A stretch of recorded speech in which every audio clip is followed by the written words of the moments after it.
നമസ്കാരം, കൊട്ടാരക്കര മീഡിയയിലേക്ക് സ്വാഗതം. പ്രധാന വാർത്തകൾ.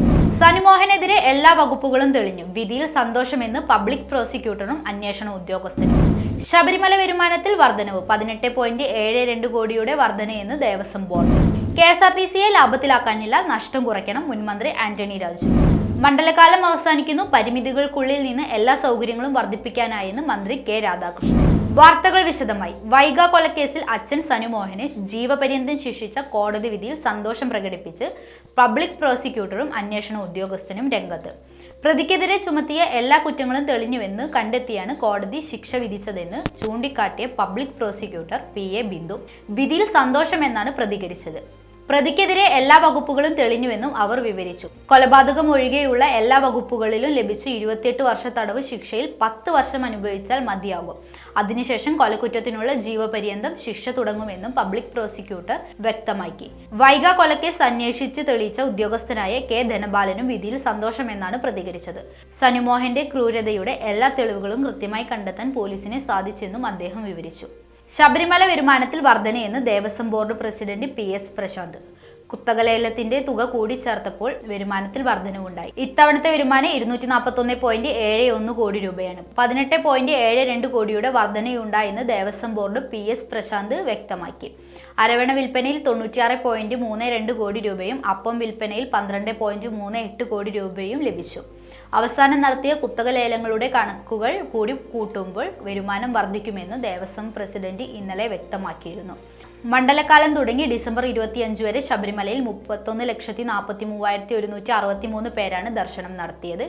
ദേവസ്വം ബോർഡിന്റെ അന്നദാന മണ്ഡപത്തിലൂടെ ഡിസംബർ 25 വരെ 7,25,049 പേർക്ക് സൗജന്യമായി ഭക്ഷണം നൽകി. പരിമിതികൾക്കിടയിലും വിവിധ വകുപ്പുകളുടെ മികച്ച സഹകരണത്തോടെ ശബരിമല തീർത്ഥാടകർക്ക് മെച്ചപ്പെട്ട സൗകര്യങ്ങൾ ഒരുക്കാൻ ദേവസ്വം ബോർഡിന് ആയി എന്നും പ്രസിഡന്റ് പറഞ്ഞു.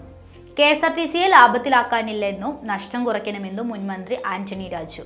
എല്ലാ സമരങ്ങൾക്കും വഴങ്ങിക്കൊടുത്താൽ KSRTC ബാക്കി കാണില്ല. KSRTCയുടെ ചരിത്രത്തിലെ തന്നെ ഏറ്റവും വലിയ നേട്ടങ്ങൾക്ക് കാരണമാകാൻ കഴിഞ്ഞുവെന്നും പടിയിറങ്ങുന്നത് അഭിമാനത്തോടെയെന്നും ആന്റണി രാജു പറഞ്ഞു. തിരുവനന്തപുരത്ത് മാധ്യമങ്ങളോട് പ്രതികരിക്കുകയായിരുന്നു അദ്ദേഹം. എത്രകാലം മന്ത്രിയായിരുന്നു എന്നതിലല്ല, എന്ത് ചെയ്തു എന്നതാണ് പ്രധാനം. വിസ്മയ കേസിലെ പ്രതിയായ കിരണിനെതിരെ കർശന നടപടികൾ സ്വീകരിക്കാനും സർവീസിൽ നിന്ന് പുറത്താക്കാനും കഴിഞ്ഞുവെന്ന് അദ്ദേഹം ചൂണ്ടിക്കാട്ടി.